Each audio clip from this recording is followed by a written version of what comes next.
All right. What is going on, everybody? Welcome back to another Serious Angler podcast. As always, I'm your host, Bailey Eichbred, and joined by me is the captain and now established guide, Mr. Andy Full. What's going on, dude? Oh, that was a hectic 5 minutes. I our pre-show warm-up there, like I was sweating. I messed up my beard yesterday. This is wild. I look like a baby face on the camera, and it's killing me at the moment. To all of our guests that we have on the show, like the best way we describe it to them is that we're unprofessionally professional, and it was at an epitome tonight with scrambling. Like literally have Andrew's wife give him the laptop while we're sitting here, like with John in the queue offline talking. It was good. It was the epitome of how we run this show by the seat of our pants. Yeah, the epitome of my life. Anyone who has a 2-year-old and is married, they understand. Just feels. That's all it is. It just feels. We got Charles Blood, Scott Klein in the chat already. Charles is yelling at us to get going. He wants the live to start tonight. So we got a bunch of people showing up already. So thank you guys for joining in. Real quick, dude, you had your second weekend of guide trips, and you put down a 28-pound sack is what I hear. Oh, yeah, Kyle smashed them. No giants, like just all mid-5 to high 5s. And my favorite story of the day, I think it was like our second bite. I was fishing a little bit with them. And I set the hook into one, and I'm like, oh, it's like a 4-pounder, big head shakes. And I boat flipped it. And as I was boat flipping it, I was like, oh, that's a wide one. And I put it down, and I was like, that might have been a 5.5 that I boat flipped on. 7-pound fluoro and 10-pound braid and a 7-foot medium action spinning rod. So that was pretty wild. A 28-pound bag with all high 5s is very intriguing. Yeah. Andrew, if you actually want to go down, we actually have a comment for you guys trying to get in touch with you if you want to go answer that one. Because I'll ramble on here for a second because it was a good weekend for me. On Saturday, had our first tournament of the year for up here in the north, first kayak tournament of all things. And we had it was a charity tournament through New York Kayak Bass Fishing out on your favorite lake, Honeoye Lake. And we had 75 people, I believe, that showed up. Brandon Berlinski's in the chat. He was one of them that was there. Yeah, Brandon got 6th place, and dude, it's a place that we've given some. Well, I should say, I've given some crap on the show for me not liking it very much. But went out, found a good strategy, and got the W. The only time I've ever liked Honeoye. So got the W. Nice little $1,000 check. But it all went to a good cause for charity. All the proceeds they raised over $3,000 for the Tristan Foundation. It's a suicide awareness foundation. So it was really cool, really good cause, and everybody had a good time. It was good to catch up with a lot of people that I haven't seen in quite amount of time. So it was good.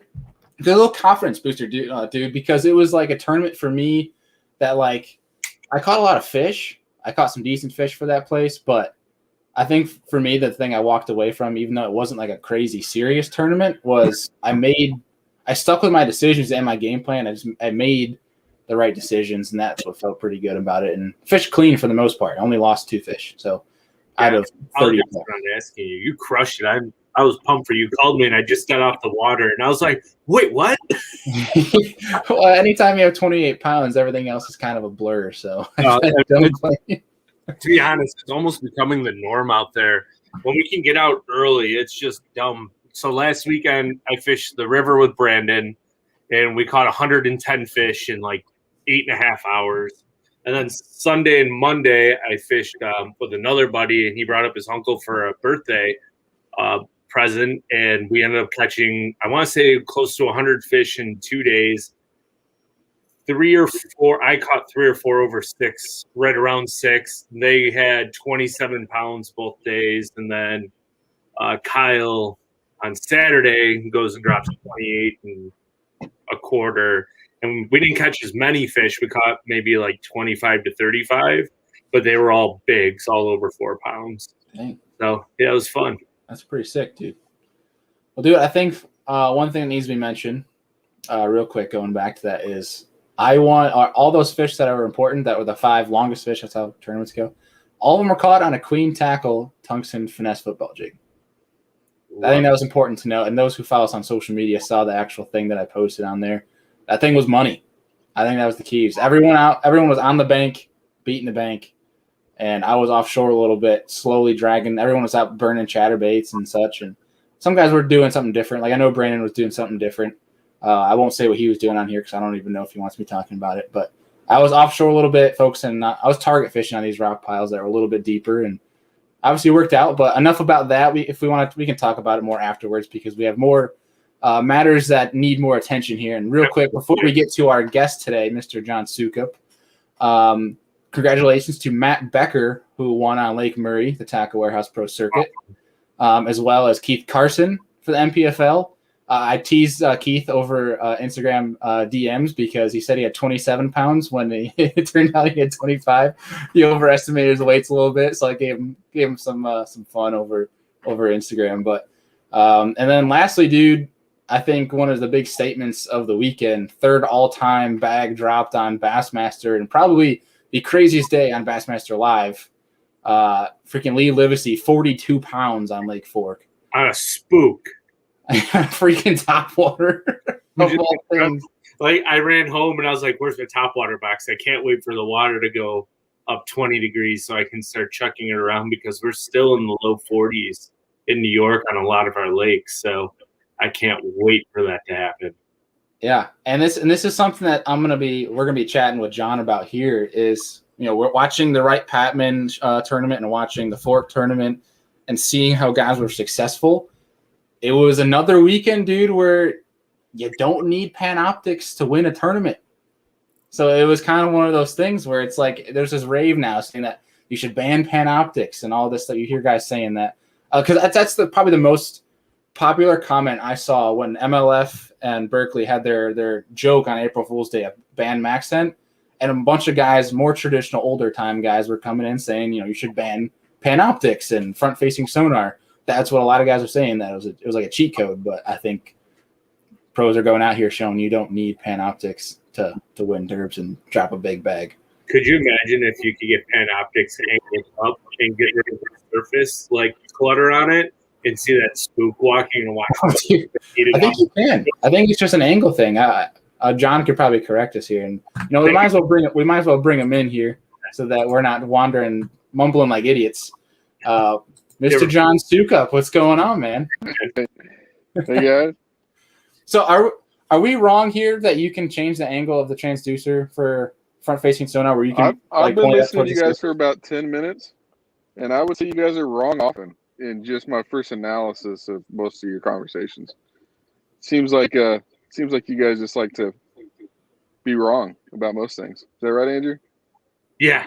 Absolutely. Oh man, that's funny. Dry sense of humor, guys. Dry sense of humor. Coming right out of the bat. I don't know. He's coming out swinging, and he's like, "All right, see you later, guys. That's it." Yeah, I'm out. No. In all seriousness, wrong sometimes. It's just a change to the transducer angle. I mean, you got 3 different rays, and you guys have heard guys go out and I can't see my jigs. Well, they're looking behind the boat. They're looking the wrong direction. They got it faced the wrong way. So, yeah, just a few different orientation changes of the deucer, and you can see a lot of different things. So, heck yeah. Real quick, I know we're gonna get into a little bit some different stuff here, but how much did you use your front-facing sonar this past weekend at Wright Patman? Yeah, I used it one full day in practice and decided that I needed to shut it off. So I actually I did in practice. I used it to eliminate, you know what I mean? And a lot of guys spend a whole lot of time up on the bank in practice duplicating the same thing over and over and over and over again and beating up on the fish. I chose to graph a lot, found the areas I felt comfortable to fish. And then I spent, at least a day and a half offshore trying to connect with something that would blow the tournament away. And, I could have caught some monster crappie. I'll tell you that. I could have brought in, a bunch of net on crappie, but it just wasn't there at that time. And so for me, it played a big role because I've got the confidence in it that if I can't make it work, then I know, there's really only a couple places the fish can go if I can't see them.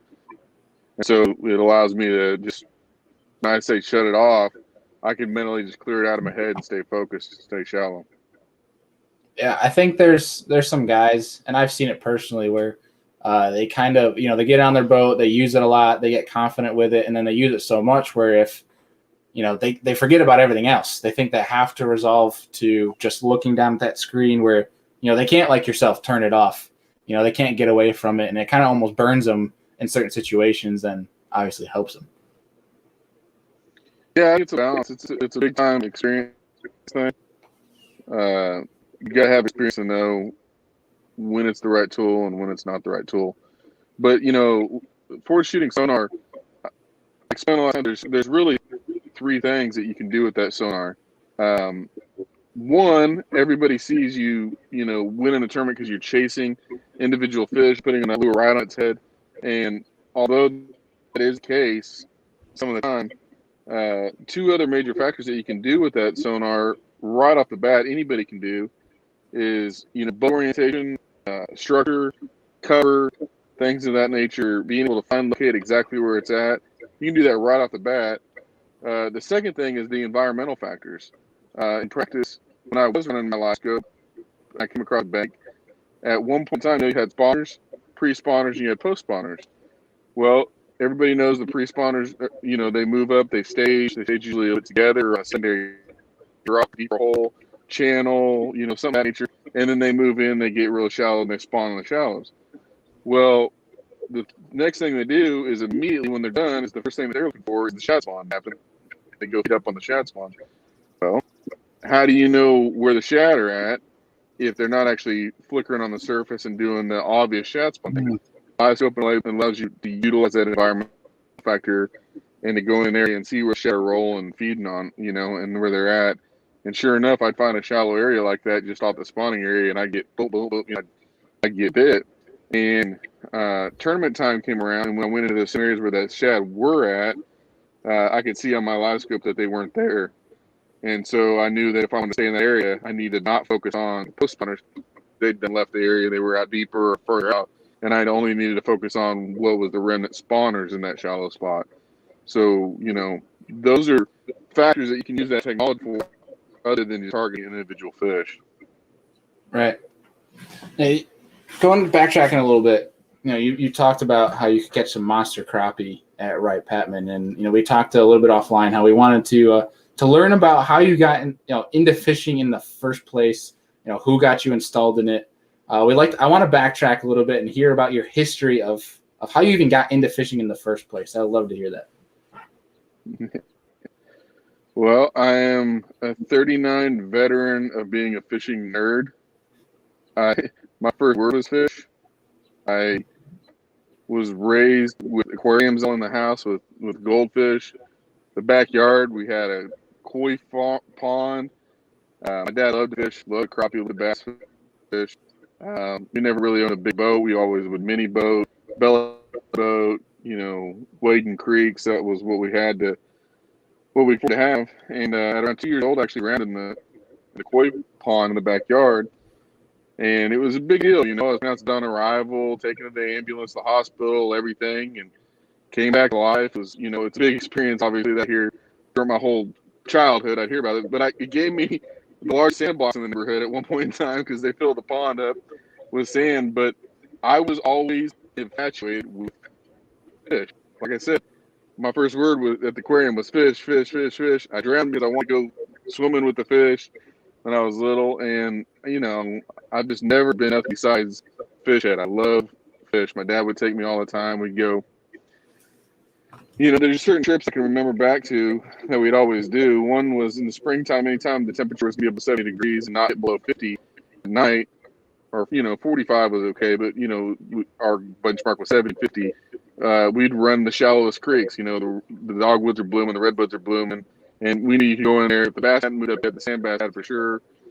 And, it was sitting out all night on little bridges and stuff that we knew with the lanterns and waiting for the crappie to come in and catch the spawners. And that was just my childhood. So as I grew up at a young age, I took on a lot of responsibilities, and about 19 to 29, I actually never fished. I took on responsibilities, got married young, had children young, a lot of responsibilities. And long story short, I ran into one of my builders. I was a flooring contractor. One of my builders invited me to go fishing with him, and kind of as a treat, honestly. This is a true story. It's kind of a joke, but it's a true story. He said he was trying to teach me how to lay tile, and I told him, I said, "Hey, man, how about I just do my job, and when I do a good job, you take me out in your Ranger. You got a Ranger hat on." And he said, "Oh yeah, you're a bass fisherman?" I said, and this is the quote I gave. I said, "I'm a closet pro. One of these days I'm going to come out." And we kind of chuckled about it. He took me fishing, introduced me to the Bass Nation that year, and as a co-angler, that's when the co-anglers fished the boaters. I won the state championship and actually went on in 2009 to the Bass Nation National Championships. My first tournament as a boater ever was at the Bass Nation National Championship. So on Harris-Shannon Lakes of all places. So it just automatically, boom, sparked that thing that had been in me my entire life. I fished, not outside of fishing, I did a lot of sports, did soccer in Europe. I did a lot of things when I was younger.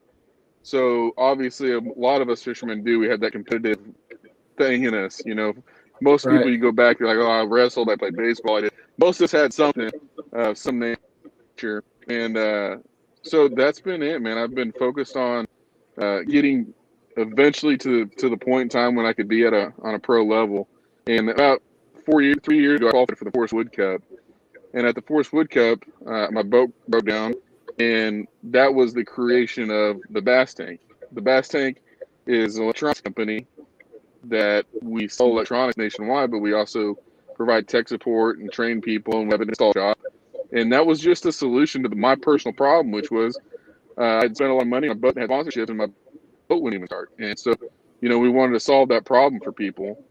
And the Bass Tank is actually what has afforded me the opportunity to fish professionally. I've had the opportunity to tour a couple different times, and it just never felt right to me. I felt like I was taking too big of a risk for my family life and the things that we work for. And I loved fishing. I fished, the Bass Nation.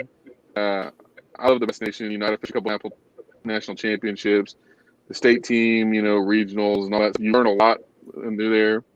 I fished the BFLs. I was angler in the BFLs a couple of years ago in the Hope Division.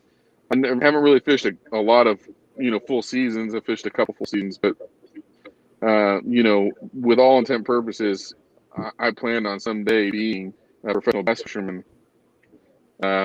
When the NPFL came along and we had an opportunity to send in our resumes, when I was accepted, it was perfect timing for me. The Bass Tank was at a point where it needed to have more national, marketing plan. And honestly, who else better to take on your marketing plan than someone that's invested and it's, some sweat equity in it and, some skin in the game. So that's what that's a big purpose of me being able to have the opportunity to fish professionally is to promote the Bass Tank, obviously. But last year, what I did was, in 2000, I can't remember, not sure, the year before, our sales rep, Zeke Anderson, and I, we actually went to school together in high school. In our junior year, we actually went to Lake Fork for spring break, and we really had to connect after high school, and we got reconnected through live scope fishing. Like I was live scope, he was live scoping. He was big into crappie fishing, and so I'd kind of take him bass fishing some. We'd always just go crappie fishing together. And so he qualified for the Wally Marshall Classic, first inaugural Wally Marshall, which is like the Bassmaster Classic of crappie fishing. And he needed a partner, and so I was a partner. He qualified the week before. We didn't even really practice. We showed up, and we ended up in second place on that thing. And so last year, I took the entire year and fished both crappie tours, and I didn't do any bass fishing because I was focused on. I knew this year I was going to be able to fish the NPFL. So last year was crappie fishing for me, and this year, getting back to the roots of what I really want to do, which is fish professional bass tournaments. Heck yeah! So your first year as a co-angler, and you said that your time as a boater was at the national championship. So you won the co-angler side, right? Because you have to win the first 2 days as a co-angler to fish as a boater, right? In the third day, is that how it worked? No, man, it was more old school back then. The co-anglers literally compete against boaters. You had 4 hours that you controlled the boat in their boat, and they had 4 hours they controlled in their spot.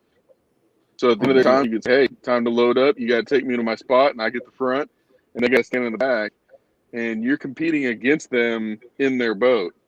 And so, that's how that was back then. There was no really everybody's weight was on the same page. So. Oh, that's crazy. See, I get like when I listen to like BTO, and they have like a Ken Duke on, or every now and then, Mark or Panger will talk about, some stuff like that back in the old days when they have these different trails where the guys on the same boat competing against each other. I don't know. I don't have that history of these different tournament trails, that the history knowledge. So it's so cool to hear about the different stuff like that. That would make for great TV nowadays, for just the drama aspect of guys getting into it, having different opinions, and bickering. That was like, because current day and age, all people care about now is drama. That's what gets views. That's what gets ratings. Is drama and clickbait, and that would be good TV. Yeah, it didn't. Yeah. You made some friends and you made some enemies. That was for sure. I mean, it made things a lot more tense.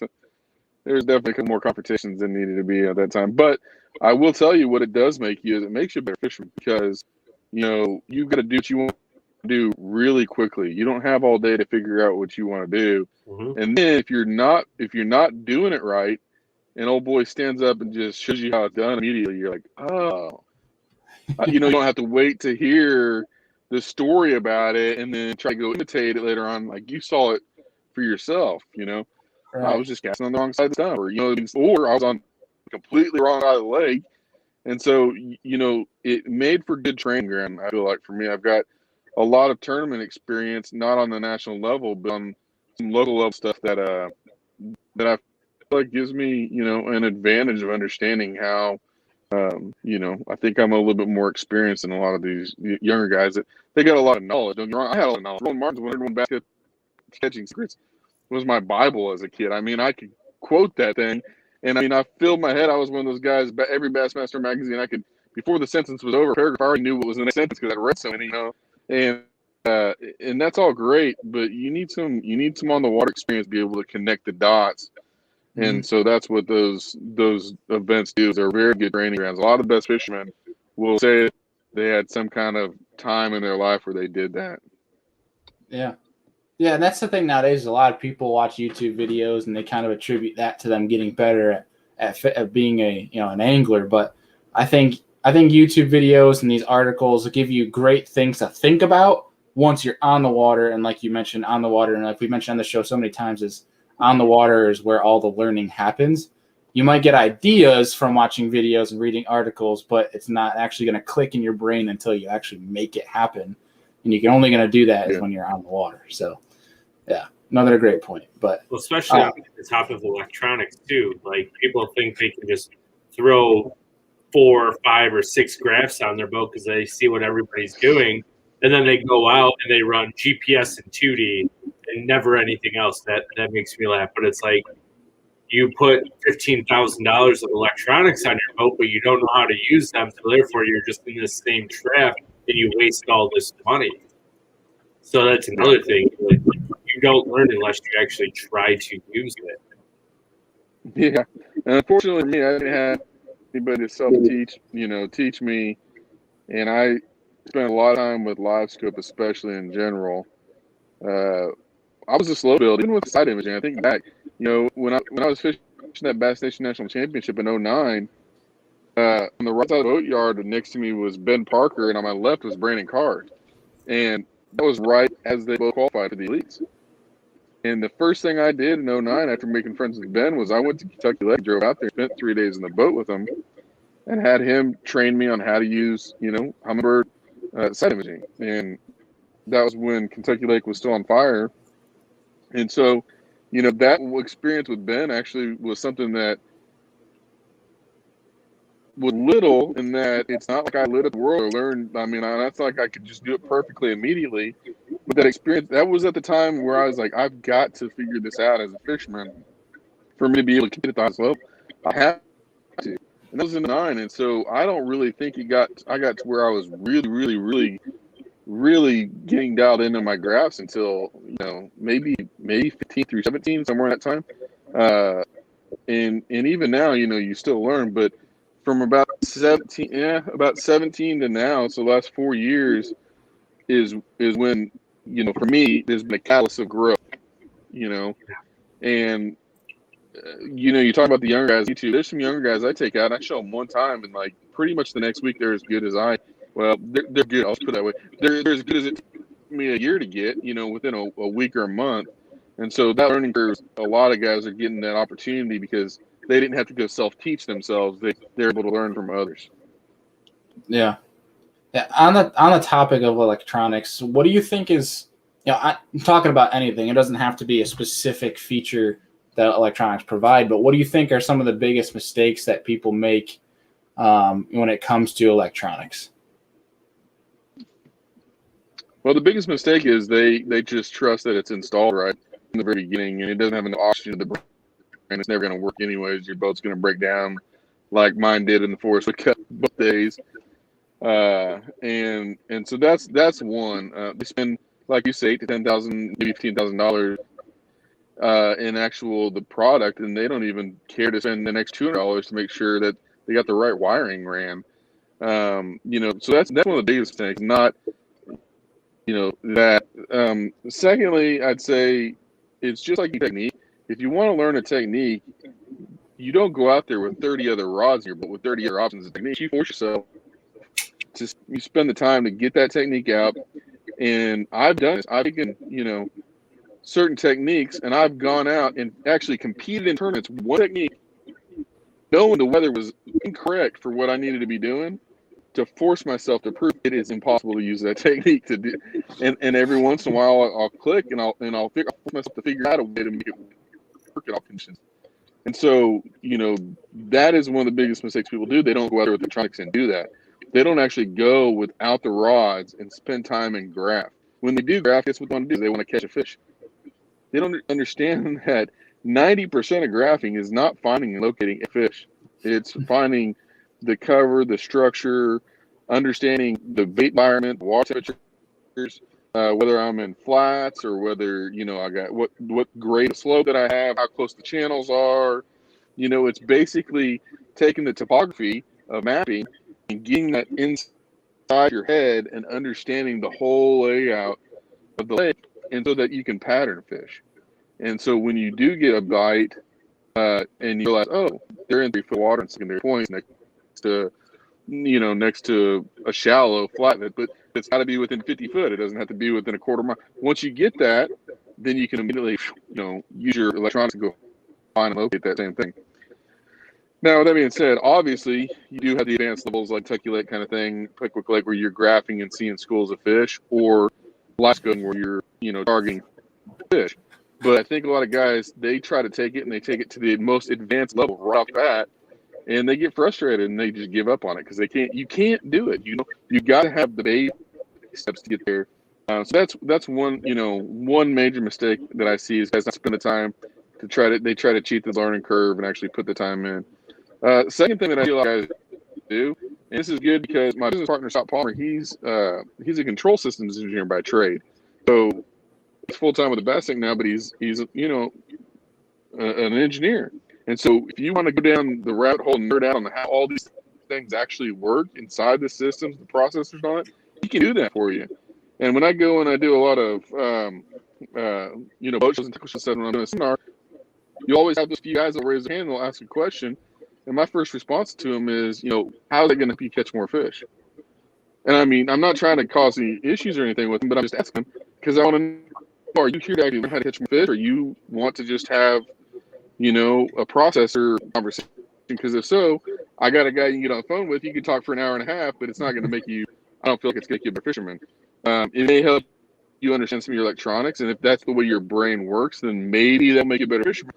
But you're going to spend 3 years learning that, and guess what's going to happen during that 3 years? Technology is going to pass you, and you're going to have to learn the process over again. Meanwhile, I'm still the guy that hands my phone to my kids and say, hey, kids, do that thing with the phone. That's still me.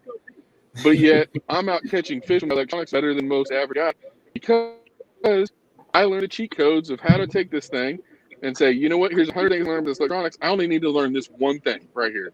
And here's another 100 things I need, so I can connect the dots and see what the electronics actually need to be good at with, and how does it explain me actually how to see and locate cover structure, fish, environmental factors, et cetera, et cetera. So those are things. Don't overcomplicate it, I guess, would be the summary of what I'm saying.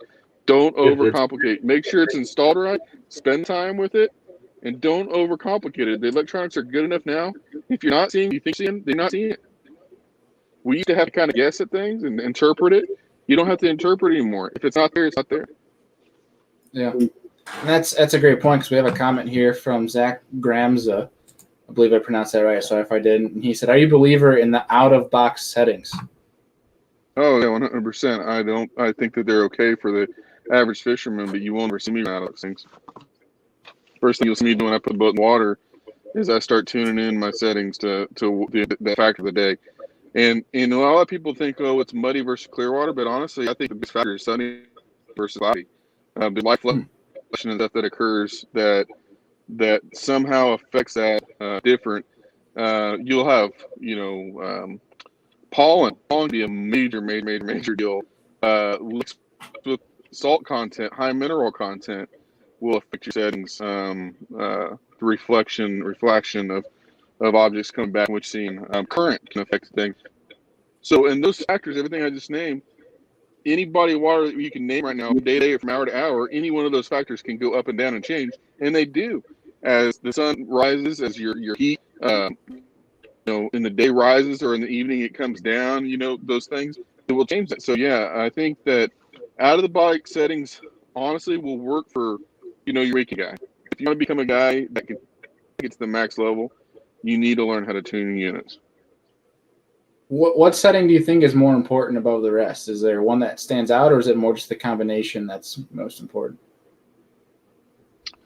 It's 100% a combination. I say it depends on what we're talking about. If we're talking, if we want to talk about the Garmin, we want to talk about Lascos. One of the biggest things we'll talk about is gain, and they don't realize that everything's set on auto, and they try to adjust just the gain, and like it's one simple thing, and that's not it. Like you got to go with your color gain first, which is not on your front face of your options, and it's in your sonar setup.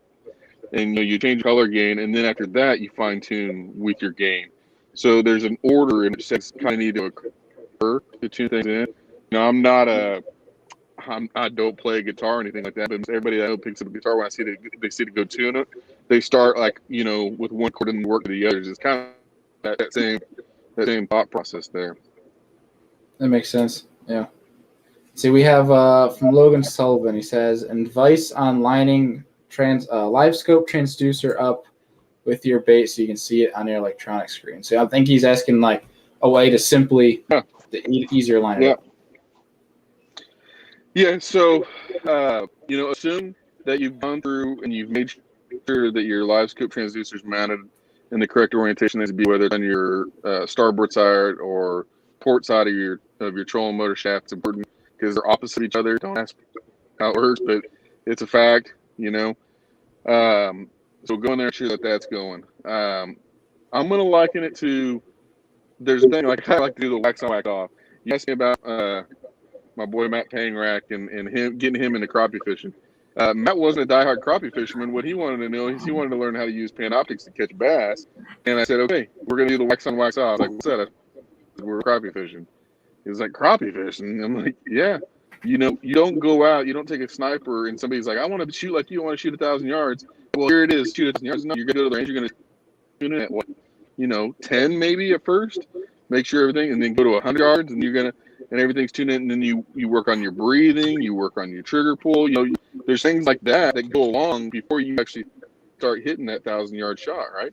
Well, everybody wants to go out there and they see me on TV or whatever. They see me hitting a fish at 80 foot away, 17 foot down and 30 foot water, and I'm putting a lure right on the fish's head and I'm triggering it. And they think that they're going to go out first day and do that. And honestly, there's some laughability about that. I mean, like, give a guy that's got probably 10,000 hours in this thing a little bit more credit for how hard it is to actually be that accurate with orientation, both moving and drifting. The fish is swimming. It's got little fins. The bait's falling at different rates. The wind blowing. There's all these different factors. If I hit that fish in the tail on a spooky day, he's going to think I'm a predator and I'm attacking him, so he's going to run away. So now I'm going to figure out which one's his head and his tail. We have to put it on his face. You know, those things that you need practice at closer range. So my advice is go in, range into 30 feet, get you around some cover that you know, maybe it's a boat dock, maybe you can see poles. Set bottom settings, don't put them on auto, put them at whatever depth you think that you need to look to. If you're in 10 water, put them at 12. Put it a couple foot deeper than what you actually are setting in. If you're in 100-foot water, you know the fish are only 10 foot, there's no need to look 100 foot deep. Look 15 foot deep, you know. Certain times of year when I'm on schools of fish, the fish are 30 foot down. I'm only looking 12 foot down because I don't want to see all the fish because it's not catching. I'm looking for ones that have rose up and are going to get aggressive, and I'm scanning around looking for those. So it's not who finds the most fish, it's who finds the most catchable fish.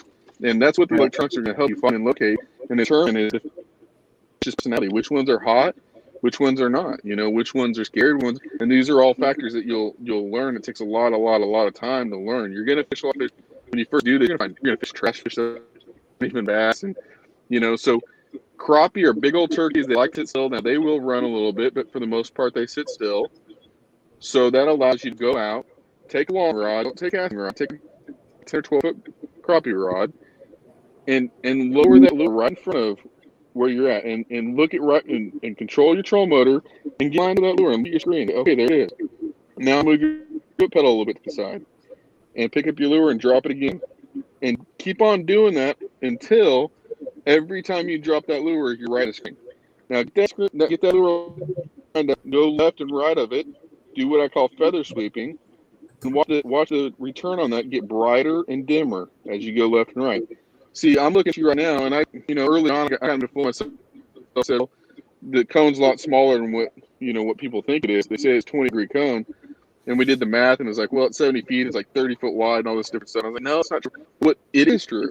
But what I figured out after time, and I've been doing it so long that I would tune into fish, and I had little feather sweeps, and I just keep on the brightest return. But just like I look at you guys right now, I can see off my left, I can see my mailbox out, and I can see this tree over here because you got peripheral vision. Well, that is how the live scope or any even the active target, the forward shooting sonar will look. As I'm swooping you, I'm going to see returns bright, boom. Now it's a little dimmer, but I can still see you. Well, if I cast off that dim at 50, 60 feet, I just miss you by 20 feet, 15 foot wide. While I'm still seeing you, I'm still seeing the lure. And I'm like, well, why not? Let's come 50 foot away from fish. So I'm always going to feather sweep on that fish. Okay, so you practice these things at a short distance so you can learn what a hard return is. You can learn what fish's activity level is when he's heating up. When you get a fish going, he's going to start flickering. He's going to get bright like that. His turn will get brighter. You'll see his gills flare and things of that nature. And you know that fish is ready to go. So then you learn, how to refish. And then you start taking it out to the further stabs. So I would say for orientation, boat control and orientation, the most important of all factors that we talk about to actually catch fish with Panoptix. So start out closer. Don't be embarrassed to go perch fish. You want to catch a bunch of fish and learn real quick? You don't have a lot of crappie? Find some brush piles in the summer and go pick on some bluegill. I mean, they stack 100 foot deep, real tall. They're really aggressive. They'll come shooting out of the brush pile. And those are things that you can learn to get yourself oriented. Just like old school, when you didn't have live scope, we used to test for hard bottom by taking 2 ounce weight on a Carolina rig and throwing it out there and dragging it like, oh, there's the spot. I can feel it. Same thing. If you can find a brush pile, a log, a rock, something like that, you want to learn how to cast at it, throw something heavy out there. Do not start with light baits when trying to learn, and don't worry about trying to catch a dang fish. Worry about getting really efficient, if you will, at actually hitting the objects that you're wanting to target. Yeah. Now, and don't take your foot off. Don't take your foot off the remote, the control. And then one thing I see people that get in the boat with me, and they get lined up and they're like, "Oh, there it is," and then they take their foot off and they cast, and the trolling motor goes, because the wind, and then they're trying to look like stay. You got to learn how to keep your foot on that control and stay with that fish at all times. Always, when you do find a fish and you're gonna chase a fish, stay with the fish all times. If you make a bad cast, reel in and cast back at the fish, but don't keep looking at that fish or the object. Don't look away from it. That's a really good point. That's something I didn't even think about too. And I don't own it yet myself, but like been on buddies' boats that own it. And when they let me take the trolling motor, that's something I've definitely made the mistake of doing is I see one, I cast and I just take off. I take my foot off the pedal. That's something to think about for future purposes. That's a good point. Now with Panoptics, have you been able to identify fish species with using that, whether it may be just actually seeing them on the Panoptics, or not just by, I'm sure you can identify by watching their behavior and how they're acting, but have you been able to identify a fish species just by looking at their picture on that screen? Oh yeah, 100%. Yeah, I mean, to the point, if you don't know how to identify a fish yet, then you have not looked at it long enough.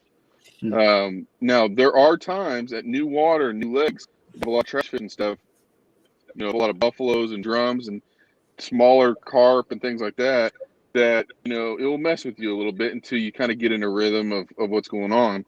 That's when you need to understand the fish behavior, how certain species school together, how they behave, how they hang around cover. Walleye fishing, walleye will hang to the bottom. They're so tight to the bottom sometimes you got to turn on your bottom shading so that you actually see a little bump and they run horizontal with each other. They don't like to stack vertical that much unless they're behind a current seam. So that's understanding a little bit of how they set up. Obviously a spoonbill is awesome to see on live scope. Giant long-billed gar or an alligator. Those are just ridiculous. But crappie are short-bodied things, so they turn look a lot more circular, and they do little squatty movements because their tail's short. So like little squatty things, and they'll kind of go up and around. Sand bass, they like running schools. Sand bass and crappie for some reason like to run in just pairs of two sometimes, and they both stack on each other.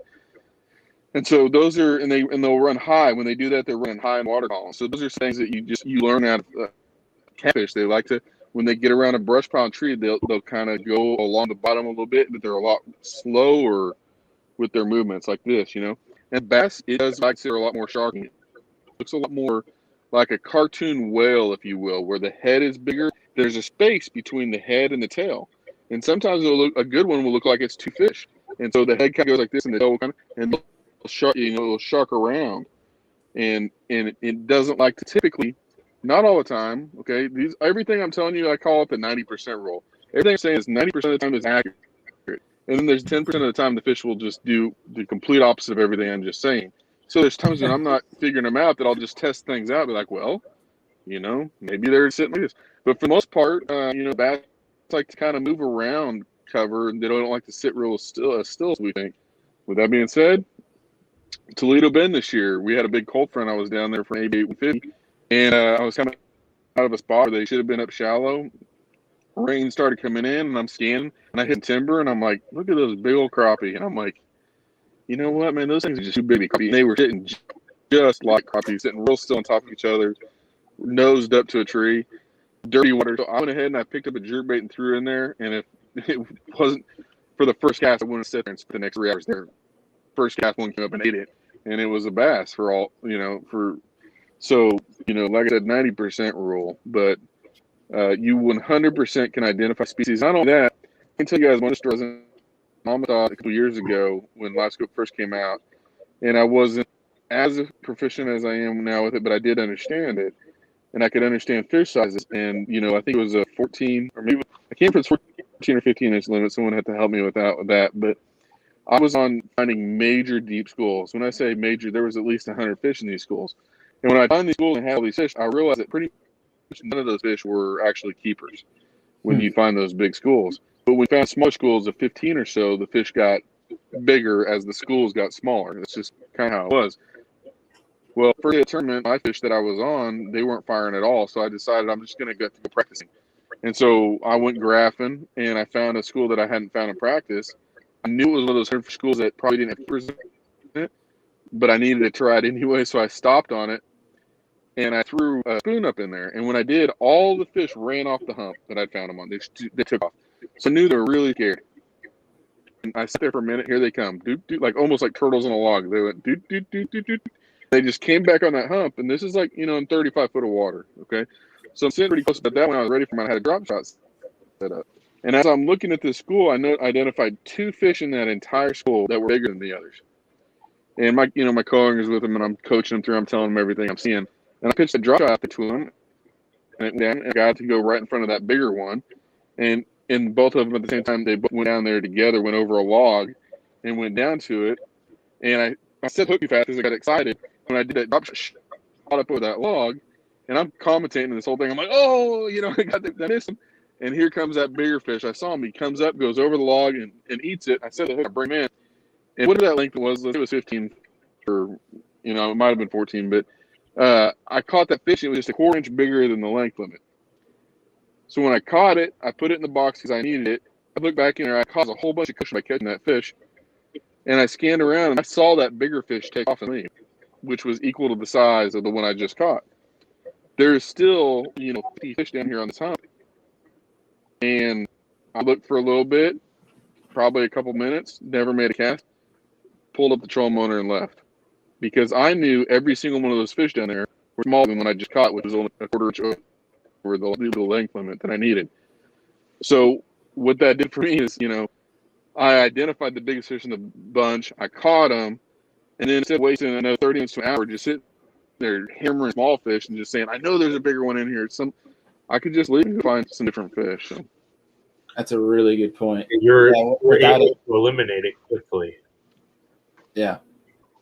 Yeah, without Panoptics, you would have been, like you said, sitting there, still casting, still catching fish, hoping that, I'm just going to weed through them. That's a really good point. That's a big advantage to that Panoptics. And we have a comment here from Charles Blood, and he said his wife brought up a good point and said, what do you think the pros would do if they got told they couldn't use live scope? And honestly, I think the straight up answer for that one is they go right back to doing what they were doing before live scope, with side imaging and down imaging, still smacking bigs. I mean, Lee Livesey didn't have Panoptics on his boat. So I don't know if Keith Carson even has it on his boat. I mean, Keith I roomed with Keith Carson. So he told me, he's like, I don't fish deeper than 5 foot my entire life. I don't know how to fish deeper than 5 foot. He's like, I live in Florida. The fish spawn 6 months out of the year. He's like, I bed fish. That's what I did. I bed fish 6 months out of the year. And then when I'm not, I'm flipping reeds or, throwing, and he's just like chatterbaiting and stuff. And so, no, he does have sponsored by Laurenti and Avatar on there. I went by it. I was like, dude, you look like one of those people with one eye going this way and one going this way. Like, your juice just pointed way the wrong direction. He's like, yeah, it's kind of funny. I can see my bait. I was like, yeah. He doesn't. It's kind of laughable. He'll joke about it too. He come on here to pick about that. Like, he's a special talent, man. Him and John Cox grew up together in the same neighborhood. We're taught how to fish by the same older man. He's kind of told me some real cool stories about them being best friends and fishing together 10 years in tournaments. They have a level set, and one that one in a million kind of skill set. They're really great at what they do. Yeah. We're going to transition here in a second and talk about that Wright Patman tournament. We have a quick question here from Zach Grams, another really good question. And actually, one thing we didn't even mention tonight, Andrew, is that, again, we're always giving away 2 bags of Outdoorsman coffee on Monday Night Lives. And this is my vote for Outdoorsman coffee, bag number 1. And he asked, John, do you think there's a superior color orientation for side imaging and down imaging, or is it just a preference thing? Really good question. I think that I personally have a preference of 3 different color palettes that I go through. And I do think there is superior in certain situations, whether you're looking for shell beds, whether you're looking for grass, whether you're looking in muddy water, whether you're looking in shallow water, whether there's siltation or harder bottom. Like I said, sunny or not sunny, lots of bait out, not. There's a lot of different things. But for the most part, to simplify things, get into an area where you're comfortable and you understand the area and you understand the fish already. Don't go searching with stuff, trying new color palettes if you don't understand the environment you're in. Don't do that to yourself. But find some stuff that you're confident in and then go try with it. But for me, personally, I got 3 color palettes that I put with. I got amber. I use amber most of the time. Now, there's times that amber doesn't work. Like, for instance, when the returns are coming back too bright, or there's a lot of siltation in the water. There's a lot of anytime I need to dim it down, if you will, I'm going to go to copper. Now, copper dims it down quite a bit. If I'm wanting to look at individual suspended fish, copper is a lot of times too dim, and I need to go back to that amber. But let's say I'm in a situation where I'm looking deep into a brush pile and amber's returns are too brighter and copper's too dim, then I go to what, or if I'm in timber or on deeper brush, I like the black emerald color, which is like that green one. And those three color palettes, matter of fact, before I'll ever change my color game or my color game or noise rejector, before I mess with any of that stuff, after I've got to set my standard way of setting it up, I will change my appearances first before I touch anything else, because most times I can just do a little simple appearance change and see what I want better. So yes, color appearances are very important and they play a big factor. I will say the old Lowrance blue, a lot of guys like to use that kind of color. I don't know what the real name of it. I call it the Lowrance blue. It's blue, background with yellow and red and all that with a fish. A lot of guys still like that because that's they're used to looking on 2D. But for live scooping and things of that nature, it gives you the least detail of fish. So I don't like that one for detail if I want to see the fish's detail. Now, if I look out very far, like 100 feet, and I just want to see specks of schooling fish, then that's where that giant, because it does give you a brighter return real quick on a fish. That makes sense. Now, you're talking in terms of all three, right? With side imaging, down imaging, and Panoptics. Yeah, every I was explaining as if I was talking about Panoptics, but everything that I said goes across the board for down. So for the most part, I've got two 12 units. I got two 12s on my console. Right. You don't have to. I got away with a long time with just one. Now with me fishing at the high level I am, and with having limited time of graphing, we only have 3 days practice. Graphing's super important, right?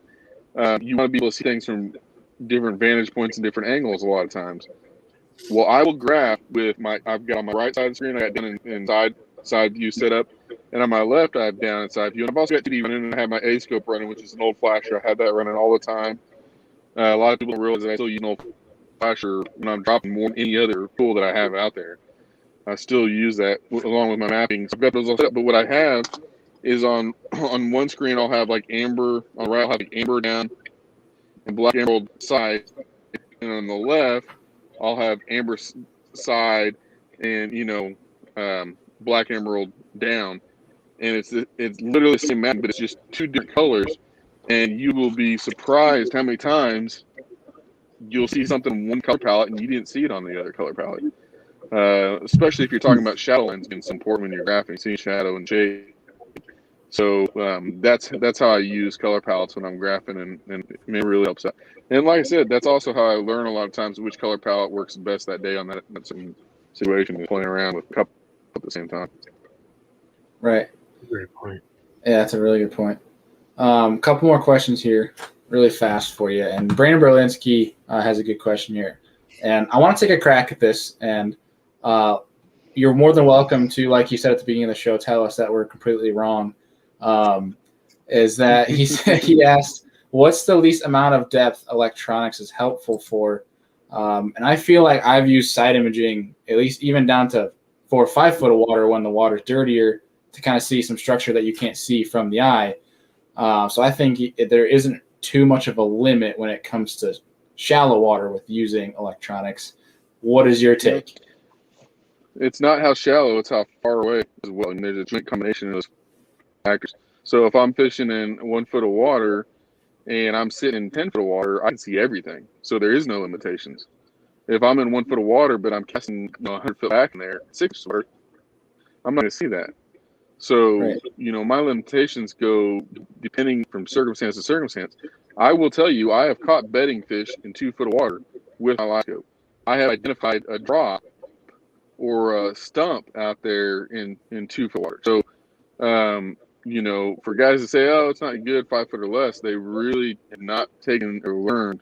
You know what I mean? They just haven't. They're ignorant to what actually you can do. If you take these things out, you can push them way beyond the standard thoughts of limitations. I'm telling you, guys that are doing it, they're just not talking about it. They don't want people to know. So, so once again, I'll kind of reiterate it. If I'm at Wright Patman, the way that I chose to pro Wright Patman was completely opposite of what electronics are good for. I kept it shut off 90% of the time during the tournament because I had the boat in 0.9 foot and I was, casting at least 30 to 40 foot back. I wasn't going to see anything. And if I was, there's too much cover that was going to get in the way. it was just going to be an irritant. Now, I subscribe to that point in time when the water is dropping and fish are spooky, to the electronics and ping and stuff being, a better approach. So Yeah, I had it shut really off. good points. Yeah. Question from John Welsh. What if one is colorblind? Any tips on palette that gives the best contrast for somebody who's colorblind? Whew. I have zero understanding of color blindness. Now, that is an interesting question that I had to call my buddies at Lowrance and see what their response is. So, I know red, green colorblind, and I know just like colorblind where it's just black, white, and dim and things like that. So, good luck, bud. Tell John to send me a message on Backtrack on Facebook, and I will do some research. I'm going to say that the answer is going to have something to do with what has the best shading. You know what I mean? Because colorblind, just, there's a lot more color shade. You know what I mean? Like allowing the different shades from brightness to dimness. But I wouldn't know off the top of my head which one would be the best. If it was red green colorblind, I'd say stay away from any of the coppers, the ambers, or the greens. It's all the same. So I wouldn't know. Yeah, that's an interesting question too, because like if you're colorblind when it comes to electronics, how do you know what color baits you're throwing too? Well, that's the guy that said, "Hey, it doesn't matter. Color doesn't matter." Like, what do you mean? Like, I paid attention to color since I was born. You got a guy who's like, they're smashing the shad jerkbait, and he's throwing like a bright orange jerkbait. Doesn't know what he's throwing. Since we got John stumped on the colorblind comment, and he also threw in there that he's going for the coffee. I think John Welsh is going to get that second bag of coffee because that was a good question. So, and it led to a rabbit. I love rabbit holes. So that was good. But dude, I want to transition here. I know some guys have some questions in as well. Actually, there's one more question I would like to touch on here because I think it's one that's good for some guys that are listening to this. And it's from Jonathan Holmes. And he says, for someone just starting out with electronics, what is the best progression through the different options to gain the best overall understanding of how they all work together? I think it's a really good point. It's a really good question because some guys, they get into fishing, especially now with all the options out there, and they got money to spend, and they go and they buy these electronics before even going through that basic learning curve of just getting into bass fishing, if you know what I mean. I feel like kind of skip a beat, and it kind of will probably confuse them more than it will even help them at that point. Yeah, I'm trying to give a good analogy here to compare. And I'm drawing a blank at the moment, but what I'm going to say is, what good would GPS mapping do on your truck if it doesn't show you what road you're on? Okay, and what road to turn off on. And I'm going to take a step back and I'm going to make a point. Before you buy any electronics, first realize the number one thing that all bass fishermen are great do is topographic map studying. And if you don't have good mapping inside the unit, and you don't study maps, and you don't understand how your seasonal patterns are affected by the topography of a lake and its structure, how it was built, then you're going to be out there graphing blind to begin with. You're not going to know what road you're on, okay? So make sure that you've got good mapping and that you spent time to make sure you understand how contour lines work, and take time to, I've got it, I can link it to an app on my phone, and I can sit at night, when I'm in the hotel room or whatever, and I can pull up, or if I'm at work and I want to look, I can do some map study in the lake that I'm fishing that I've never been to, and I can set waypoints on my phone and link it to my Garmin units through my Active Captain app, and it gives me a place to start to graph. Mm-hmm. And so from that point, you need to understand the basic concepts of what is 2E, what is down, what is side view, and what is your forward-facing sonar. And once you understand how those work, just realize they're all, each and every one of them, I guess you could say one's greater than the other. If I was a carpenter, you can't go to work with a hammer. Yeah, okay, but is the hammer it's not the only tool you got in the belt, man. Like, so I have all those, and I function all those at the same time. Now, granted, if I had to choose one out of everything that I just said, it would probably have to be my live scope, but what guys don't know is during the tournament, they see me using my live scope because I've already found and located the fish or the cover. But I found and located that fish first with my topographic maps at home, getting them on my units, following that shading or the topography contour lines on my unit, and then I use my side down and 2D to find the structure in the cover. I made waypoints on that. I came back to those waypoints. I had my front unit linked, so that's very important also is to understand how your units link together. You need to make sure that your units are linked together or you won't be as efficient at all by any means of structure. And then I can get on my trolling motor and I can go right up to that mark, drop my trolling motor, and I can either make a cast of that object or I can take my live scope and scan over there and take a look at what that is. So understanding that 2D is more of a sent down now, and I'm trying to think of the shape around my geometry is the cone that comes down. It's a perfect cylindrical.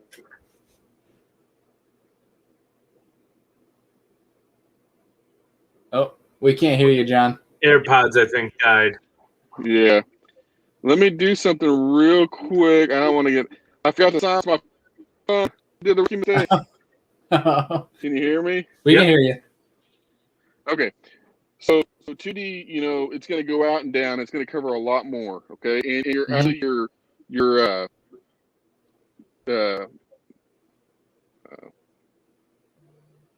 the frequency is going to be a lot lower.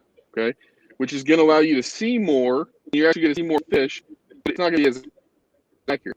Okay, and then side and down are basically the same, just different angles. They're going to go out.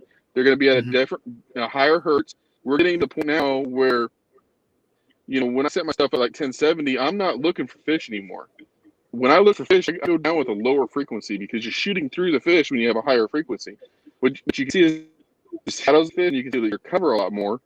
But I will actually run one with higher and one with lower because if I'm scanning too close to that fish, I will literally shoot. You just won't see the image return just right as it used to be. So understanding a little bit about how the side imaging shoots out and comes back. Those are all factors that you don't need to get caught up too in depth on, but you need to understand a little bit concept of how they work to be able to put those tools in your tool belt before you pull out the wrong tool to use at the wrong time.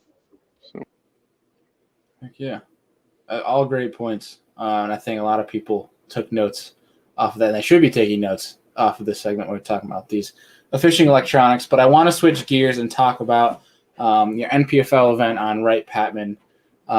Which you had a decent finish on. And you're sitting fourth in AOI, which has got to feel pretty good for that series as well. But I'm curious on your thoughts going into Wright Patman, a lake that, maybe in that region people known about, but for someone like Andrew and I, being from the north, we've never heard of before. So seeing something brand new on a schedule was pretty exciting. So, I live 5 hours from it, and I never heard of it a lot. So, there you go. So that adds more emphasis. I don't know that it was regionally known at all. It was locally known. It's overshadowed by Lake Fork, you got the Pine, some bigger lakes that are there. The Crappie side, you've got Millwood that's there next to it as well. And it gets overshadowed by a lot of Sam Rayburn, Toledo Bend, only like an hour and a half south of it. So it's like. Its big brothers are badder than it, and it's a smaller lake that floods a lot, and it's an unsafe lake. So you don't have a lot of tour events that have ever gone. There was one BFL regional that was there several years ago, and that was it. As far as being able to do any study and research, and 10 years ago, the lake changes a lot. Fish, it's just not the same fish. You're not even the genetics of fish in the lake at that point. After 15 years, so. I went into it knowing zero, to be honest with you. I had gone down and fished an ABA top 150 event, which is like a Costa style event for the ABAs down in Sam Rayburn. I was going to come back before cutoff, spend a day down there. And the lake was up 9 foot. I actually got there Saturday night, coming back, ate dinner with a bunch of guys who were down there, and I was going to graph on Sunday. And honestly, I've been in this situation so many times locally throughout the years that I just thought to myself, man, it's like going to come down. I'm just going to fool myself. So I drove on. I never went to the lake. And then they dropped the lake, and I was like, yeah, I'm a genius. You know, there's like some people and all these guys. And then there was an event that occurred. I guess somebody drove off the spillway or something, and they had a body they had to find, so they shut the dam off. And the lake went back up. That's actually what sent the lake back up for us, was that unfortunate incident. And it happened the week before we were there. So it was back up 9 foot, and I felt pretty dumb that I hadn't gone out there at that point in time and actually just poked and looked. So I spent the first day running the lake, graphing the lake, and I would run this area that I felt comfortable with. It reminded me of my childhood, those little secret holes back where I knew that they were going to be spawning at, that I could get my express boat into that other guys wouldn't want to get into. Flipped around a couple times, shook some fish off, set up a fish to see what it was. Fat fish full of eggs told me that, hey, they're spawning. Like, you don't get that fat without any marks on you, and if you haven't, you ain't done your thing yet. So I knew there were going to be some fish doing it. So, I left, and day 2 I tried to do some deep timber things, the same things that you see the guys doing on live on Fork, which kind of saw them do on Lake Falla, and it was a crappie festival, man. There was all sorts of trash fish, big old crappie, the kind of big crappie that make you stop and fish for them like they're bass, and they weren't. And so by day 3 of practice, I knew that I needed to be shallow, and I spent a lot of time, trying to cover new water. And I realized right out the bat we were going to be all on top. The prettiest water was the most obvious, where the fish were caught. It was really obvious that's where you should be. And I'm not that guy that likes to get involved with a whole lot of people, playing by boats. I learned that in kindergarten. On my report card, it says does not play well with others, and it was like that all through elementary. And so, so that's what I did as lake fell.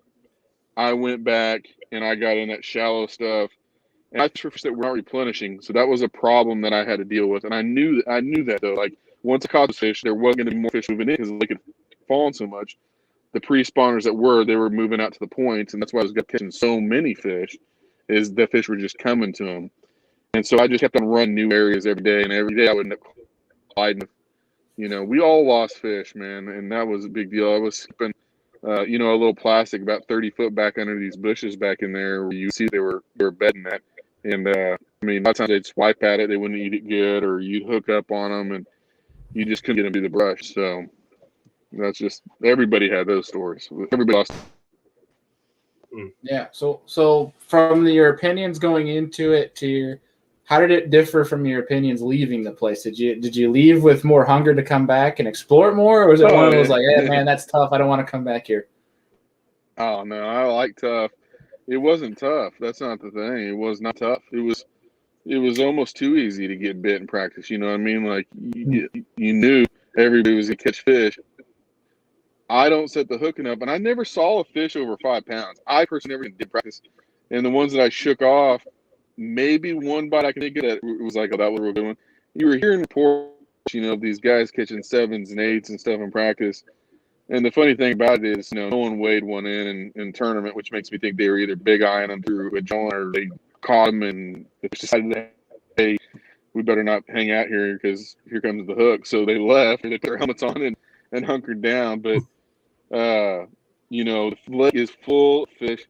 I would love, if I'm ever in that area and it's this springtime again and if it's not a tournament, I would love to go out there, not on a tournament time, and just, alone and just wing on everything. It would be fun. Heck yeah, dude. I like those little lakes like that. It is an absolute ride. It might not be the best tournament situation type lake, but it is fun. We have a lake like that in New York that Bailey just won on that he absolutely hates. So it's kind of funny. You hate them until you win on them. Yeah, he'll still hate on it. So. Oh, I will. I won't hate it as much. I'll have a little slight soft spot for it, but like it's just one of those things where it's chock full of 2-pounders, and you might run into a 4, like every 30 fish. Versus my home lake, where you can go catch 30 that are 4 pounds, and you might run into a couple 5-6 pounders. So see, I'd rather much go there than to the other lake where it's chock full of 2-pounders. But I don't know. It's just differing of opinions, different strokes, different folks. That's all it is. But Either way, love them both. For me, the competition, man, I don't care what the rules of the game are. I have my preferred game, rules that I like to play by. But if you just put me on a body of water, I don't care what body of water it is, and all the same rules, we get the same fish for. That's the part that I really enjoy. Is it's the chess match. It's with anglers and with the fish, and so I like the fact when it's all said and done with. If you had told me before going to an event, hey, I'm going to give you a 15th place finish, I would have not fished. I was taking the 15th place and moved on, and I knew at day 2 I was in 9th, I was in the top 10 that. That would have been my 5th Pro Tour top 10 in a row. And I was kind of getting greedy with that top 10 string, to be honest with you. And so I was disappointed that I fell out of the top 10. But in hindsight, going in, my goal through the whole season was catch a limit every single day, 18 limits. And, I'll make a championship. I guarantee you, anybody that does that will make the championship. And so I'm making those goals. I'm only 10 points away from the Angler of the Year at this moment, so I'm within striking distance. So, and so I haven't bombed one yet. So I think that's a big deal. Heck yeah! What are your thoughts and opinions going into the remaining schedule for the rest of the year, sitting in top 5 for AOI? Even though I've got some nerves, because.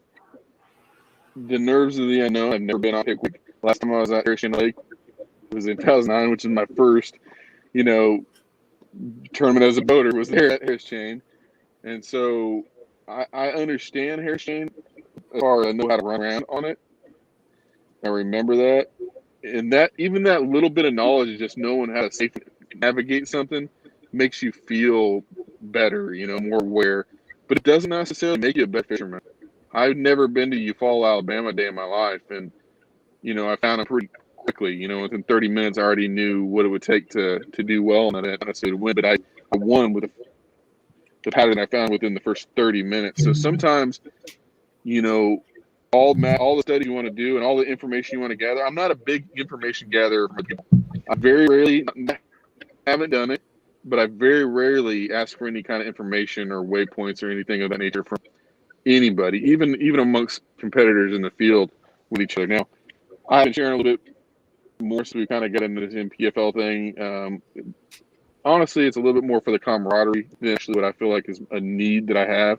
It may actually hurt me personally. The way my process of finding and eliminating fish, it may hurt me more to even hear anything from anybody else. But I kind of do it a little bit for the camaraderie. But so with all that being said, back to your question.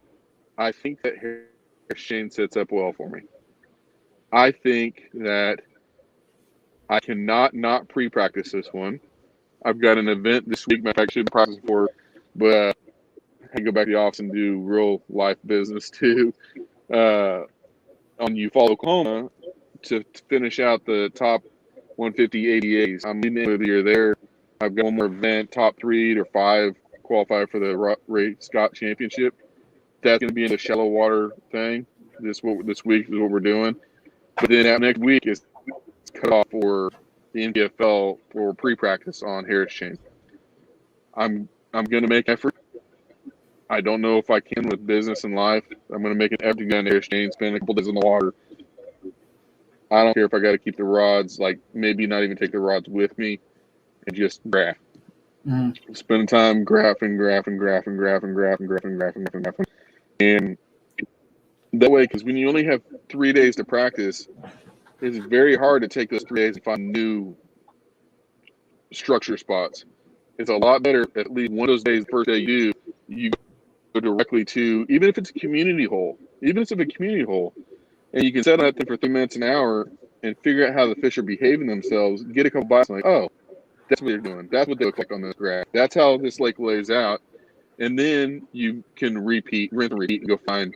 And once you've developed a pattern and you've got a dozen or so spots to run, there's a piece that comes about you that says, hey, I can catch my limit every single day doing this. I may not win.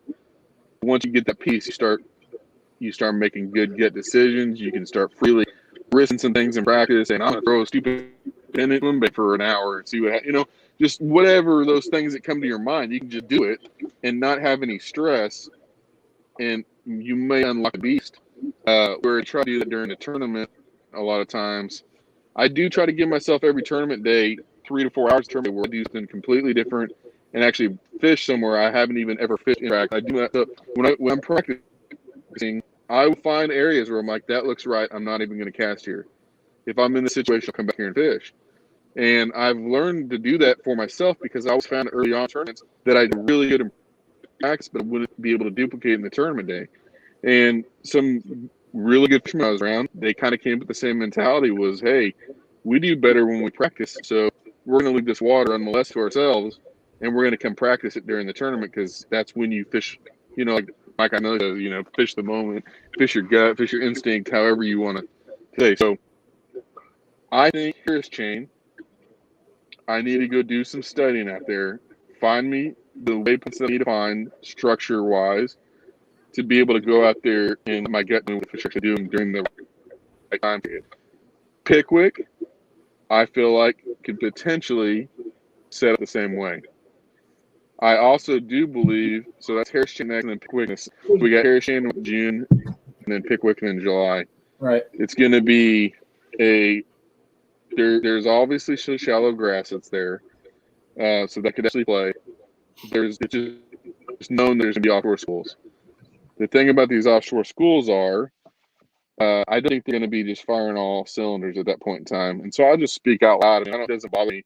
I think there's a lot of guys that don't have the experience utilizing their electronics for offshore schools to know that when they found those fish, that those are actually bass, and have the confidence to maybe finesse them the way that we're going to have to finesse them to get them to bite. So I feel like I potentially have that advantage to Pickwick. Next tournament we have is up north in Wisconsin. Can you guys hear me? Mm-hmm. Okay, sorry. And that event, is kind of like a right Patman. It's an unknown to me. I don't know, where to start and where to end on that one. The main lake, from what I understand, is smallmouth, and there's also really, really big water, can potentially just blow you off. So then you got the main river section of this lake that's bass in it, but I heard the lake's down 4 foot right now, like 100-year low or something of that nature. So that one right there, I think the most important factor on that one's going to be finding and dissecting, like you were talking about the lake with a bunch of two-penners, which section or how do I get a bite that is just a little bit bigger, like a quarter pound bigger, half pound bigger than everybody else, or is it that I just got to figure out how to get 50 bites and everybody else is getting 20 because that's how my goal. So that one sounds fun to me, but as far as having an idea of what to do, that's the least of it. The final event of the year for us is on Grand Lake in Oklahoma, and it's on Grand Lake in the fall in Oklahoma. And what I think is going to be a big factor there is a lot of these guys, they may hear what I say now, but they may do their study and their turns and stuff and see the big weights that are weighed in on Grand Lake and not realize the fall is just not that way. You can have a big sack even in practice. To do it 3 days in a row is going to be a big deal. So I really hope that I'm at that point in time that I'm up there in the angle of the year. If I can go out and just, honestly, it sounds silly, if I can go out and just bunt Grand Lake, catching a limit every single day at Grand Lake that time of year may be difficult for most of us. There's a lot of major championships of team tournaments. We got a lot of 400, 200 boat team tournaments going on in Oklahoma. All the BFLs, all the ABAs, all these events, all the championships are literally at the same time we're out there. There's going to be a coast out there. Can't remember if there's going to be an open out there, but all these, and this lake's just going to get hammered. It's just going to get hammered and hammered and hammered. And so by that point in time, it's going to be a lot more difficult. People are going to be in and around all the time, but struggling to get bit. So that will be the challenge when you guys go to cover that. You guys quote me on this. I've said it several times. You can put me on the record now. 9 pounds a day gets you paid on Grand Lake in the fall. 3 days. That doesn't sound fun, does it? It doesn't. No. That sounds brutal, but at the same point in time, when I saw that on the schedule in October, for some reason in my brain, I was like, I'm excited to watch that event just because I'm one that thoroughly enjoys the grinders as much as I love, watching like a Lake Fork event where they completely blast them and there's records. I like watching the grinders, like a Tennessee River that the Elites had, but like what, it sounds like it'll be on Grand Lake in October. I like to watch those events to see the adjustments that guys make so that, that 9 pounds it might not sound like a lot or look like a lot on paper, but I love the little shot you're getting of your truck right now. Selfless plugs. Yeah. There you go. Yeah, show them off. Oh, we can see. Show them off. Oh, there we go. We got the rod coffin. We got the boat back there. I can't see what it's looking at or not. Yeah. I'm a personal fan of the motor wrap. That got me a little phone call from Yamaha, by the way. I'm sure we signed a deal. We signed a deal with Yamaha. I didn't have a deal with Yamaha before that. They got some attention, but yeah, it's my favorite cowling as well. So. Heck yeah, dude. But so either way, I don't know.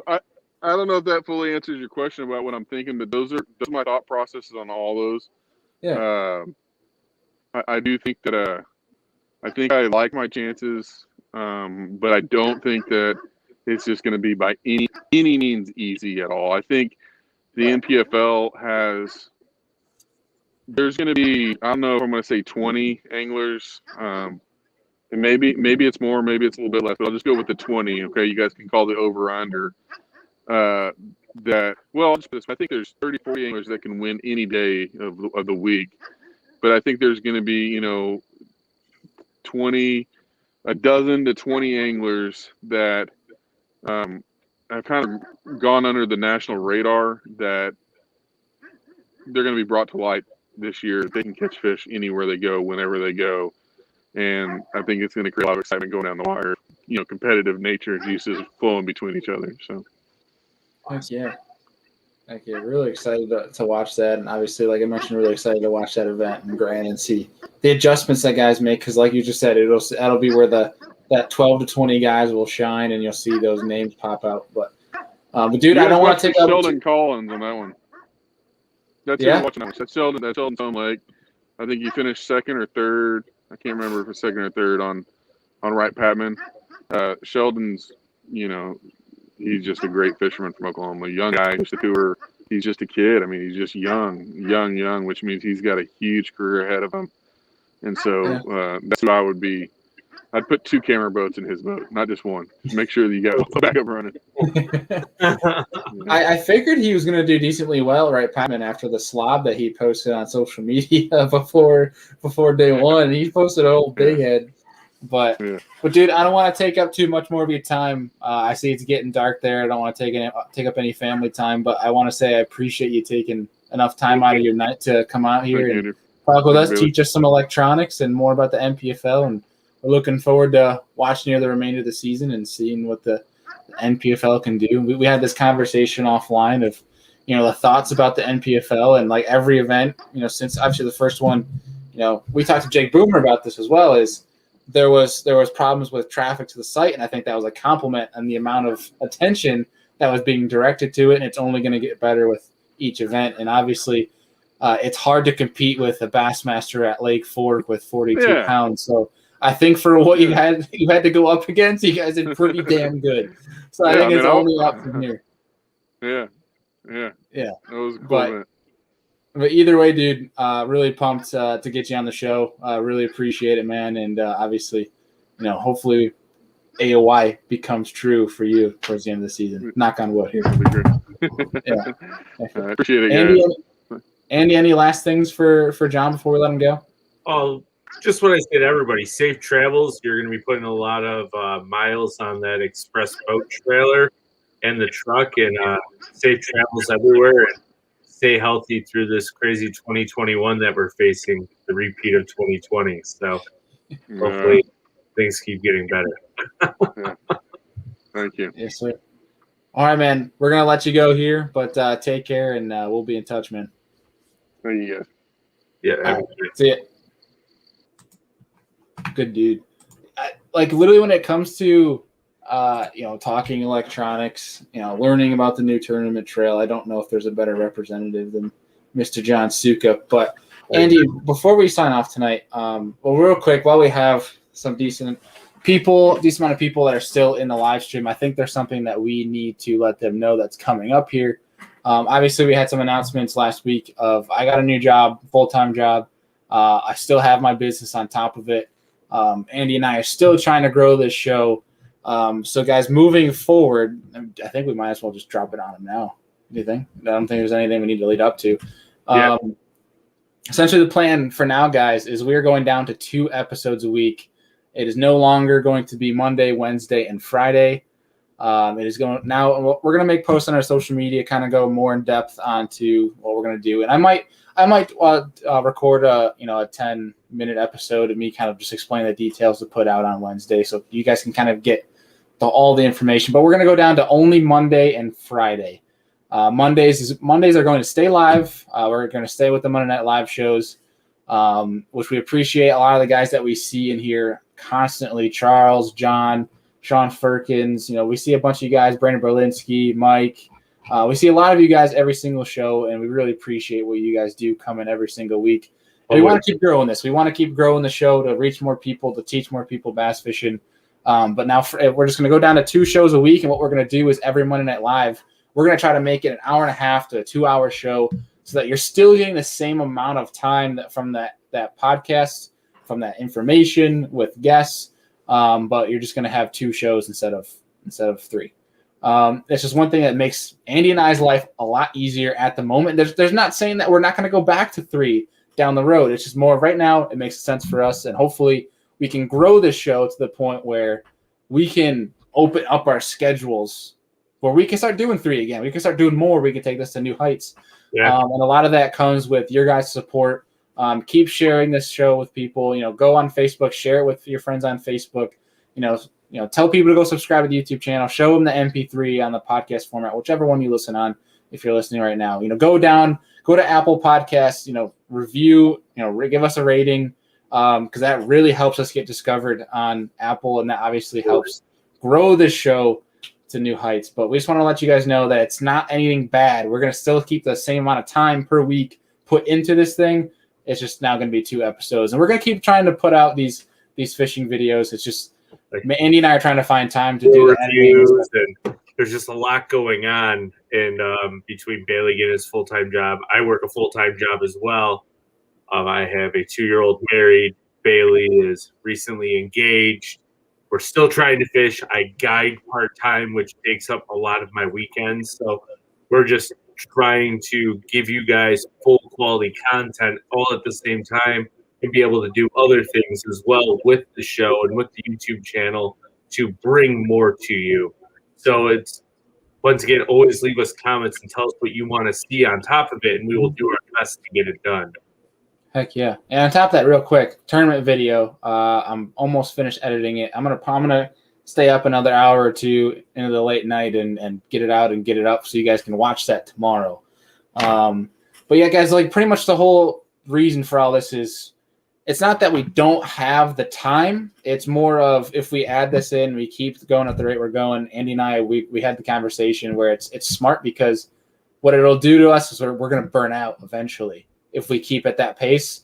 So we're basically trying to keep it at the same time, but we're just alleviating another night for ourselves where we can give you something different. Or Andy and I can go out and fish and have a good time and still enjoy ourselves. But we can throw a GoPro in the boat. We can give you guys another different video. Something different, some different content for you guys. So we're going to keep up what we're doing. But we just want to let you guys know we're going down to 2. Mike, I don't know if you're going to get any Canandaigua tips, buddy. One little Canandaigua tip, kind of funny thing last year. I showed up there. I thought I had a half tank of gas in the boat, and there is a sweet little gas station, marina type deal in the north end. And they are super fast and prompt if you have cash. So that is my Canandaigua tip. And I was able to fill my boat, run to a different spot that I didn't plan on fishing, and ended up catching some fish. And I believe I placed either second or third that derby on a whim to fill my freaking boat tank like at 10 a.m. And Brandon Brown can attest to that story. It was quite crazy. And then at the end of the day, we ended up figuring it's going to be hard to upgrade what we had. So we had hot dogs at the city pier and Mountain Dew at 1:30 in the afternoon with a half hour left. just joking around. Like, it's just wild. That's my tip there for you, Mike B. So if you need gas in the boat, which you have a kayak, probably won't help, but go to the gas station north end in the marina. You're welcome. Yeah, I'm excited. I'm excited for the Canandaigua tournament. A lot of people are bummed about it. I'm excited for it. I got a game plan going out twice this week in the evening. I only have a couple hours to get it done, but if I can find them, that's basically the thing. I'm not going to fish much, but if I can find them, it's going to be a lot of fun. But either way, going back real fast, I think there's some questions that we missed that I really wanted to get to.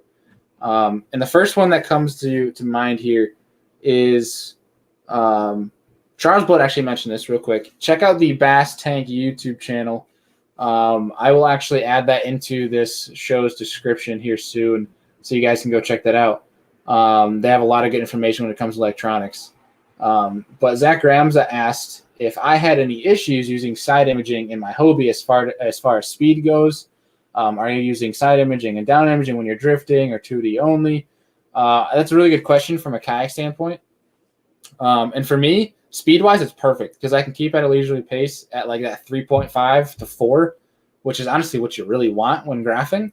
And dude, I use side imaging a lot. You can ask Andrew. I talk to him about it all the time. I spend multiple days come ice out, not even like John mentioned, not even bringing a rod, not even fishing, just spending time on that graph because it really does pay off. But the speed-wise is perfect. I can keep at a leisurely pace. Obviously, if you're in wind and waves going face to it, you can probably hit 2.5 to 3, which still it's going to get the job done. But when I'm drifting, I usually keep side imaging and down imaging on. I just take my side imaging and I turn it on 455 if I'm just drifting. Obviously, I play around with the 455 to 800 a little bit. 455 kind of stays for me for the majority of the time. When I'm graphing, I just keep it on 455 so that I can reach a wider band. And then when I see something and I want to go back and kind of see it closer, I turn on 800 and then therefore go back, get closer to it so I can get that clear picture.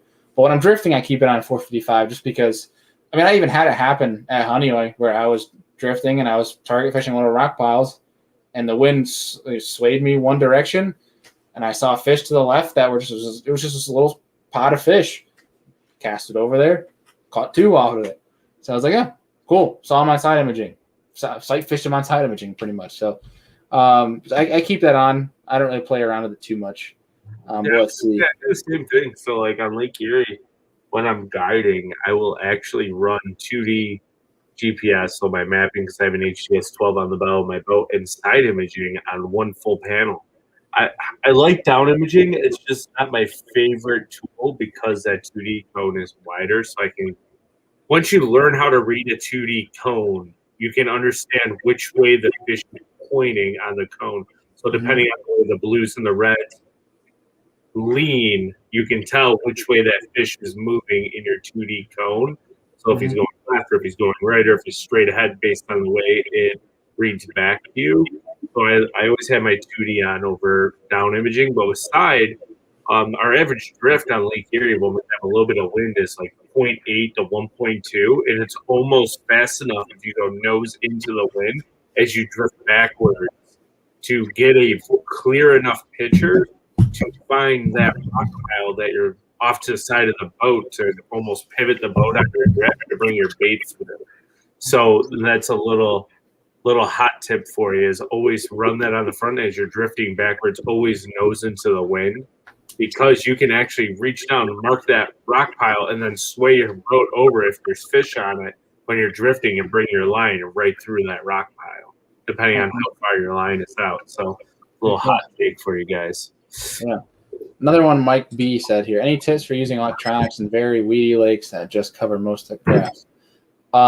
It's not going to be as efficient, but I think what you can do in a lake, like a lot of our finger lakes that are just big bowls, the best time to get out is right at ice out because there's no grass and everything's super crisp, super clear, and you can find it, and it's not going to be a lot of disturbance. But, if you're in the summer and you're fishing grass, it's deeper grass too, go find oddities, some differences in the grass, and you can see that on side imaging. Even going in through grass on 2D, you can find holes in the grass using 2D. And I've marked those, and you can kind of pinpoint them and drag through them. And It's a place too where, I know that's what Kevin Van Dam was doing when he won on Cayuga. He used 2D a little bit on that deeper grass to find holes a little bit faster, and that's how he found spawners, is in that grass. Unfortunately, you're not going to find it like that anymore because they keep spraying the damn lake, so that's gone. Yeah. So, it comes down to like the main point of the whole conversation is get confident. If it's Lowrance, Humminbird, Raymarine, Garmin, whatever unit you have, get comfortable, learn to read what you're looking at and understanding what you're looking at. Learn the difference between a weed bed that might be on like a sand flat or a fish. Because sometimes if it's just tiny new growth, the way it casts a shadow could be very similar to a new person at using the electronics. So it's really fine-tuning it, understand what you're looking at. If you're not sure what it is, like you're idling by and you think it's a hard spot, and you're not sure, or it could be even a soft spot. Yeah. I'm going to go against the grain here and say, make a cast at it. Mark it, make a cast, drag something heavy through like a tungsten jig, hammerhead jig, or a Carolina rig, something that has a lot of weight. So when you pull it through there, you can tell if it's mushy or if it's hard or if it's shell or if it's rock. If you don't understand, so then when you come down the stretch and you find another spot that looks identical, you automatically weed it out and you go, okay, that's a hard or a soft spot because of what I saw before. So that's another quick little way to learn what your graphs are showing you is by putting the tools in your hand and feeling the bottom just to get that firm understanding. Yeah, in the worst case scenario, you're just deleting a waypoint if it's nothing. It's always good because there's always an upside. I mean, worst case scenario, obviously there's nothing there. You delete a waypoint, but now you know from the future there's nothing there. So if anything, you're just covering more water. So it's worth it. Another good one here that I wanted to ask John, which is something I have a strong opinion of. Brandon asked, do you ever worry about the ping from your transducer spooking fish in shallow water? For the most part, if I'm up in shallow water and it's clear, I'm turning that thing off. I turn it off, especially if I'm sight fishing. But if I'm just covering water shallow, I'll leave it on. But if I'm really trying to take my time, especially if it's dirty water too, well, dirty and clear, really, if I'm trying to take my time in shallow water, I'm turning that thing off. Because as long as I had no water temp, I don't need anything else because I'm standing up most of the time. At least for me, it's just not efficient. But I find that you don't get an advantage really leaving it on when you're fishing that shallow. And especially from a kayak standpoint, if you take away that ping, you're really being sneaky. A kayak because you're so quiet versus a boat where they have trolling motor. For us, worst case scenario, they hear a little bit of pedals of like a push of the water.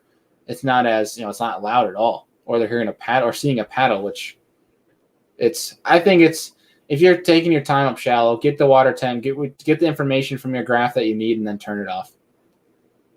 Yeah, so I will put my console graph on standby. I even do it when I'm in deep water. But if I'm fishing shallow, it all depends on if it's clear or muddy. If it's muddy, I like to know how deep I am because some places you could have on GPS mapping, especially on a lot of like inland lakes, it could be wrong. So you could be in 4 foot of water and all of a sudden you run onto a rock crib that's not marked. And you basically rip the trolling motor off the bow. So that helps you there. But if I'm in gin clear water, I go right to GPS mode because if I'm fishing docks or if I'm fishing shallow, I like to make references. So I'll throw a waypoint down real fast if I caught a fish. Or if I got a bite, like, okay, I'm going to put a cross here. I got a bite, but I didn't land it. I don't know how big it is. Something I can check back later. Or if I catch one, I can put the circle or the diamond because I'm a Lowrance guy, and I can be like, okay, a circle's a small fish, and a diamond is a bigger than average fish. So I can kind of plan my day out that way when I'm pre-fishing for a tournament. Yeah, that's a good point. I just put mine in standby. Dirty water too. Like, what I did as well is like on that point. Going when I was at Lake Chickamauga and I was cranking bluff walls, I only kept it on 2D because side imaging wasn't really going to help me when I was literally parallel, right, shoulder to shoulder with that bluff wall for how steep it was. I was keeping that 2D on in case I figured out when I was going along, if I didn't see on mapping, that maybe there were some points that I didn't see, or maybe some more structure, some lay downs, whatever have you, that I could mark and then turn around and maybe target with a jig or something like that.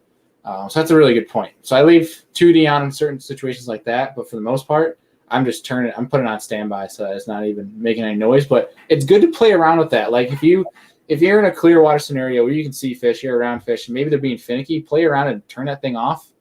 Or maybe if you're catching a lot of fish and they're around you, turn it on and see what it does to them. Yeah. And just especially if it's not even in like a no pressure scenario. If you're just fun fishing, it's good to experiment and try those things. So in most instances when I'm shallow fishing though, my 2D is off. I'm just on GPS because I like the reference points. Yeah. And then at the end of the day, I can go through and mark and type in all my notes for the waypoints and the date and the year, so I can go back. If I go back the following year at the same time, I can pull them up and be like, okay, here's where I got my better bites. So I can quickly eliminate water. I don't eliminate the small fish areas because sometimes a big one will pull in there. There's a reason why fish live in certain areas. No matter what class size they are, every year our lakes change. So it's good to always save those points as well. Heck yeah, dude. Well, dude, I think we're going to wrap it up here. I got a tournament this Saturday, and we are hopefully I'll get a video out for that next week after that tournament.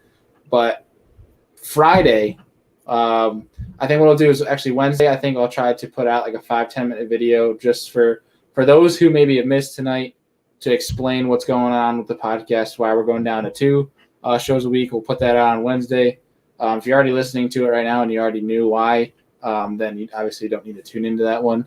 But Friday, we're hoping to, and we're trying to schedule it right now with the crew, is do the Neely Henry preview for the Bassmaster Elite event on Neely Henry next week. Do our fantasy fishing picks, get updated on that, and hopefully that we can put out on Friday to get out for next week. John says, thanks, guys. Learned a ton, like always. Peace. Have a good night, John. Thanks for always tuning in, and we'll get you that coffee sent out to you. And let's see, there's Zach. If you're still in here as well, make sure you guys send. I think actually I might have him on Instagram to send him the coffee. But either way, Andrew, do you have anything you want to sign off with here tonight before we end the show? No. I can't wait to start fishing derbies. I got my first one May 8th in a catch weight release tournament, so that'll be fun. Heck yeah, dude. Well, folks, as always, we appreciate you guys, and we will see you. We'll actually see you on Friday for the Neely Henry preview. Just say.